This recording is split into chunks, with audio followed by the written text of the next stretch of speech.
ఏదైతే కాంగ్రెస్ పార్టీకి సంబంధించినటువంటి ఏదైతే భూ స్కామ్కి సంబంధించి మొత్తానికి హిల్ట్ పాలసీకి సంబంధించి అవకతవకలు కావచ్చు స్కామ్కి సంబంధించి బీఆర్ఎస్ పార్టీ పోరుబాట పట్టింది. కేటీఆర్ కూడా ఏదైతే గ్రౌండ్ లెవెల్లో ఇండస్ట్రియల్ ఏరియాలో తిరిగారు, వారితో పాటు కూడా మిగతా మాజీ మంత్రులు కూడా తిరిగారు. మొత్తానికి దీనికి సంబంధించి తాజా అప్డేట్స్ అందించడానికి మా కరెస్పాండెంట్ కిరణ్ సిద్ధంగా ఉన్నాడు. కిరణ్ చెప్పండి. సురేష్, ఏదైతే రాష్ట్ర ప్రభుత్వం చేస్తున్నటువంటి ఈ భూ స్కామ్ ఏదైతే ఉందో దాదాపు 5 లక్షల కోట్ల కుంభకోణానికి రాష్ట్ర ప్రభుత్వం ఇటు రేవంత్ రెడ్డి తెరలేపారు. అయితే దీనిపైన బీఆర్ఎస్కు సంబంధించినటువంటి ముఖ్య నేతలంతా కూడా పోరుబాట పట్టారు. ప్రధానంగా ఇండస్ట్రియల్ భూములు ఏవైతే ఉన్నాయో దాదాపు 9,292 కోట్ల భూమి ఏదైతే ఉంటుందో ఆ భూమిని అంత 9,292 ఎకరాల భూమిని కూడా అప్పనంగా కాజేసేందుకు రాష్ట్ర ప్రభుత్వం కుట్రలు పంతోంది. ఇది దాదాపు 5 లక్షల కోట్ల కుంభకోణం అంతకంటే ఎక్కువగానే భూములను కాజేసేందుకు రాష్ట్ర ప్రభుత్వం కుట్రలు పంతున్నటువంటి నేపథ్యంలో ఇటు హైదరాబాద్ వ్యాప్తంగా ఉన్నటువంటి ప్రధాన ప్రాంతాల్లో ఉన్నటువంటి ఇండస్ట్రియల్ ఏరియాలన్నింటినీ కూడా నిన్న ఈరోజు కూడా 2 రోజుల పాటు బీఆర్ఎస్ ముఖ్య నేతలంతా కూడా పర్యటించారు. నిన్న ఏదైతే కొన్ని ప్రాంతాల్లో మసుందరచారితో పాటు ఇటు మాజీ మంత్రి జగదీష్ రెడ్డి బీఆర్ఎస్ ఎమ్మెల్యేలు కూడా పర్యటించారు. ఈరోజు పెద్ద మొత్తంలో ఇటు బీఆర్ఎస్కు సంబంధించినటువంటి నేతలంతా కూడా అక్కడ ఉన్నటువంటి వాస్తవ పరిస్థితులను జనానికి తెలియజేసే విధంగా వాళ్ళు పర్యటన కూడా చేపట్టినటువంటి నేపథ్యంలో అక్కడ ఉన్నటువంటి ఎంప్లాయీస్ కావచ్చు, పనిచేసేటువంటి కార్మికులు కావచ్చు, అంతేకాకుండా పూర్తిగా ఎవరైతే ఇండస్ట్రియలిస్టులతో కూడా మాట్లాడినటువంటి సందర్భాలు, గత ప్రభుత్వం తీసుకొచ్చినటువంటి కొత్త పాలసీలు ఏవైతే ఉన్నాయో వాటి ద్వారా పెద్ద మొత్తంలో ఉన్నటువంటి ఎవరైతే ఇండస్ట్రియలిస్టులు ఉన్నారో వాళ్ళంతా కూడా పెట్టుబడులు పెట్టారు. ఒక స్కీమును తీసుకొచ్చి వాళ్ళందరూ కూడా ఇన్ఫ్రాస్ట్రక్చర్ను కల్పించి పెద్ద మొత్తంలో ఇక్కడ ఉన్నటువంటి కంపెనీలు పెట్టేటువంటి ప్రయత్నం చేశారు. ఉన్నటువంటి భూమి కంపెనీలు మూతపడ్డటువంటి కంపెనీలు ఏవైతే ఉన్నాయో వాటన్నిటినీ కూడా అప్పనంగా రాష్ట్ర ప్రభుత్వం ఎస్ఆర్ఓ వాల్యూ కంటే 30% మాత్రమే చెల్లిస్తే చాలంటూ కూడా వాటన్నిటినీ కొంతమంది బడాబాబులకు కట్టబెట్టేటువంటి ప్రయత్నం అయితే చేస్తోంది. ఈ నేపథ్యంలోనే దీన్ని ఖచ్చితంగా దర్యాప్తు సంస్థలకు కంప్లైంట్ చేసే విధంగా తమ కార్యాచరణ ఉంటుందంటూ కూడా బీఆర్ఎస్ నేతలు అయితే మండిపడ్డారు. పూర్తి స్థాయిలో రాష్ట్ర ప్రభుత్వం 5 లక్షల కోట్ల కుంభకోణానికి తెరలేపింది. ఇందులో 30,000 కోట్ల నుంచి 40,000 కోట్లు తాను వెనకేసుకునే విధంగా రేవంత్ రెడ్డి చేస్తున్నటువంటి కుట్రలను బయటపెట్టడంతో ఇటు సచివాలయ వర్గాల్లో కూడా పూర్తి స్థాయిలో ఎవరైతే ఈ లీకులు ఇచ్చారో వాటిపైన కూడా విజిలెన్స్ రిపోర్ట్ అంటూ కూడా కుట్రలకు తెరలేపుతా ఉన్నారు. వాళ్ళకు కూడా భయభ్రాంతులకు గురి చేసినటువంటి పరిస్థితులు కనిపిస్తున్నాయి. ఇంత పెద్ద మొత్తంలో కుంభకోణం ఒక తెలంగాణ వాదులుగా కొంతమంది బయట పెట్టినటువంటి లీకులు ఇచ్చినటువంటి సందర్భంలో వాళ్ళపైన కూడా కుట్రపూరితంగా రాష్ట్ర ప్రభుత్వం చేసినటువంటి కుట్రలు బయటకు వస్తూ ఉన్నాయి. ఈ నేపథ్యంలోనే రాబోయేటువంటి రోజుల్లో ఖచ్చితంగా ఈ స్కామ్ను అడ్డుకుంటాం. ఎందుకంటే ఈ ప్రాంతాల్లో పెద్ద మొత్తంలో కొన్ని హాస్పిటల్స్ కావచ్చు, లేదంటే స్కూళ్ళు కావచ్చు, వాటి అన్నింటినీ కూడా కట్టకుండా కొన్ని అసలు ల్యాండే కూడా కొన్ని ప్రాంతాల్లో 100 పడకల ఆసుపత్రులు కూడా ఏర్పాటు చేయాలని కూడా గత ప్రభుత్వంలో అనుకున్నారు. ఇక్కడ ఉన్నటువంటి బీఆర్ఎస్ ఎమ్మెల్యేలు కూడా అనుకున్నారు. కానీ వాటన్నిటినీ కూడా కట్టకుండా ఉన్నటువంటి ల్యాండ్ అని కూడా ఇండస్ట్రీలకు కొంతమందికి బడాబాబుల ప్రభుత్వం ఈ నేపథ్యంలోనే కొన్ని కంపెనీలను కూడా ఏపీకి తరలించేందుకు దాదాపు 5,000 నుంచి 6,000 కంపెనీలు ఏపీకి పంపించేందుకు రాష్ట్ర ప్రభుత్వం కుట్ర పంతోంది. ఓవైపు రైతులు అరిగోస పడతా ఉన్నారు, అటు యూరియాలు దొరకక, నీళ్ళు అందక, పంటలు పండినటువంటి పంటలు కూడా పూర్తిగా ఎక్కడికక్కడ పంటలు కొనేటువంటి పరిస్థితి కనిపించలేదు. మరోవైపు గురుకులాల్లో పెద్ద మొత్తంలో ఇటు కల్తీ ఆహారంతో, విషపూరిత ఆహారంతో వాళ్ళు కూడా అవస్థలు పడుతుంటే వాటి మీద కనీసం శ్రద్ధ పెట్టకుండా కనీసం ₹1 లేవు.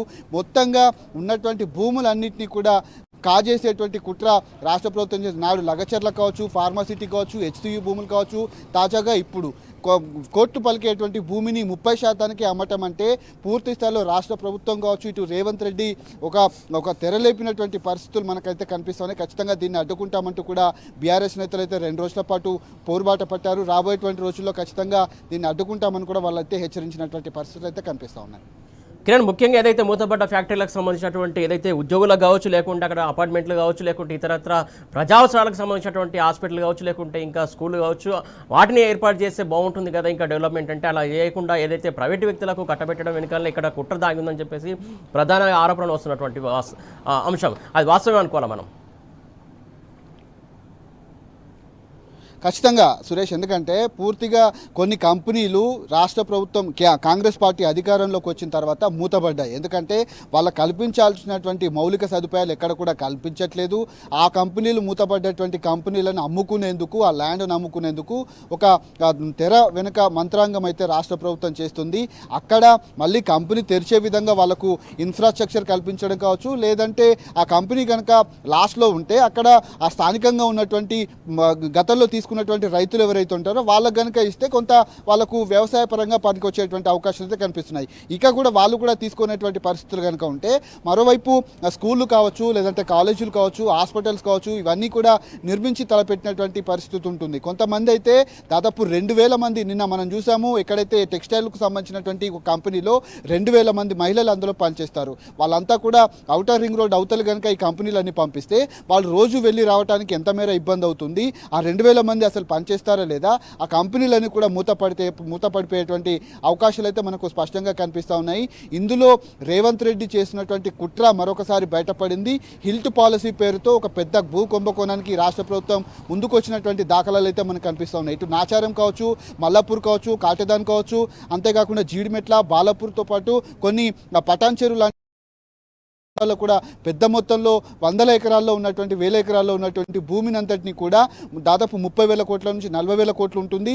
కేవలం ఒక పాషమైలారంతో పాటు రామచంద్రపురంలో లాంటి ప్రాంతాల్లో 34,000 కోట్ల భూమి ఉంది. దాన్ని కేవలం 2-3 వేల కోట్లు, 5,000 కోట్లు, 6,000 కోట్లకు అమ్ముకునేటువంటి కుట్ర చేస్తుంది. వీటన్నిటిని కూడా బయట పెట్టినటువంటి వాళ్ళపైన కూడా పూర్తిగా వాళ్ళపైన కక్షపూరితంగా రాష్ట్ర ప్రభుత్వం వ్యవహరిస్తోంది. ఈ నేపథ్యంలో ఒక విజిలెన్స్ రిపోర్ట్ అంటూ వాళ్ళను సస్పెండ్ చేస్తారంటూ, వాళ్ళపైన యాక్షన్ తీసుకుంటారంటూ కూడా చర్యలు అయితే తీసుకుంటున్నటువంటి పరిస్థితులు అయితే మనకు కనిపిస్తూ ఉన్నాయి. ఖచ్చితంగా దీనిపైన బీఆర్ఎస్ పార్టీ ఒక నిజ నిర్ధారణ కమిటీ వేసి 2 రోజుల పాటు అక్కడ ఉన్నటువంటి వాస్తవ పరిస్థితులను ఇటు ప్రజలకు కావచ్చు, అటు రాష్ట్ర ప్రభుత్వానికి తెలియజేసే విధంగా అటు ప్రభుత్వానికి హెచ్చరికలు అయితే జారీ చేసినటువంటి పరిస్థితులు కనిపిస్తున్నాయి. ఖచ్చితంగా దర్యాప్తు సంస్థలను ఆశ్రయించి ఈ కుంభకోణానికి సంబంధించినటువంటి తెర వెనుక మంత్రాంగం ఏదైతే ఉందో దాన్ని కూడా బయట పెడతామంటూ కూడా బీఆర్ఎస్ నేతలు అయితే ఆరోపిస్తున్నటువంటి పరిస్థితులు మనకు కనిపిస్తూ ఉన్నాయి. కిరణ్, ముఖ్యంగా ఏదైతే 1,50,000 పైన గజం పలికేటువంటి భూములను 4-5 వేలకు వెచ్చించడం, అలాగే ప్రధానంగా ఇక్కడ ఏదైతే ఆ రేటుకైతే ఇట్ట అర్రాస్ వేసి ఎవరైనా పాల్గొనే వెసులుబాటు కల్పించాలి, లేకుంటే పేదలకు కూడా వెసులుబాటు కల్పిస్తే పేదలకు కూడా కొనుక్కుంటారు కదా అనేది ఒక వాదన కూడా వస్తున్నటువంటి అంశం. ఆ దిశగా ప్రభుత్వం అడుగులు వేస్తా అనుకోవాలా మనం ఏమన్నా? ఖచ్చితంగా రాష్ట్ర ప్రభుత్వం ఈ విషయంలో, ఎందుకంటే వాళ్లకు అనుకూలంగా ఉన్నటువంటి వాళ్ళు కావచ్చు, వాళ్ళకు దగ్గరగా ఉన్నటువంటి వ్యక్తులకే ఈ భూములను అప్పచెప్పేందుకు పూర్తిగా కంపెనీలు రెగ్యులర్గా నడిచేటువంటి కంపెనీలు దాదాపు 90% ఉన్నటువంటి కంపెనీలు కేవలం 10-20% కంపెనీలే మూతపడవచ్చు. ఎందుకంటే రాష్ట్ర ప్రభుత్వం వచ్చినప్పటి నుంచి నీళ్ళ సదుపాయం కావచ్చు, కరెంటు సదుపాయం కావచ్చు, వాళ్ళకు అందించేటువంటి రాయితీలు ఏవైతే ఉన్నాయో అవేవి కూడా కల్పించకపోవడంతో దాదాపు 2-2.5 సంవత్సరాల నుంచి కూడా అవన్నీ కూడా మూతపడ్డాయి. వాటి సంగతి పక్కన పెడితే మిగతా 70-80% ఉన్నటువంటి కంపెనీలు ఏవైతే ఉన్నాయో అవి సమర్థవంతంగా పనిచేస్తూ ఉన్నాయి. వాళ్ళు సొంతంగా పనిచేసుకునేటువంటి అవకాశం ఉంటుంది. వాళ్ళకు కరెంటు సదుపాయం కావచ్చు, కరెంటు బిల్లులు ఎక్కువగా వచ్చినప్పటికీ కూడా ఉపాధి కల్పిస్తూ వాళ్ళందరికీ కొంత గత ప్రభుత్వం, ఈ ప్రభుత్వం వచ్చినప్పటి నుంచి కంపెనీలు కూడా పూర్తిగా ఆగిపోయినటువంటి పరిస్థితి. కొత్త కంపెనీలు రాకపోగా ఉన్న కంపెనీలన్నీ కూడా బయటికి పంపించేటువంటి ప్రయత్నం అయితే చేస్తుంది. ఈ ప్రయత్నం కనుక చేస్తే ఖచ్చితంగా ఔటర్ రింగ్ రోడ్ బయటికి వెళ్ళాలి, అక్కడ ఇన్ఫ్రాస్ట్రక్చర్ కల్పించకుండా రాష్ట్ర ప్రభుత్వం చేసినటువంటి కుట్రలకు వేరే స్టేట్ చూసుకున్నటువంటి అవకాశాలు అయితే ఉంటాయి.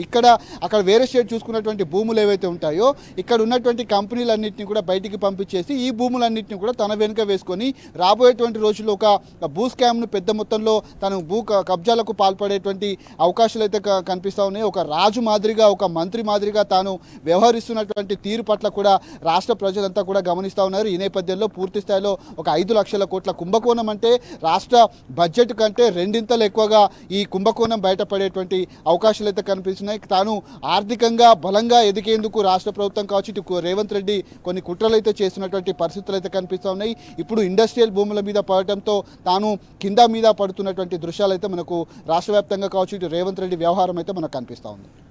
Right, thank you Kiran.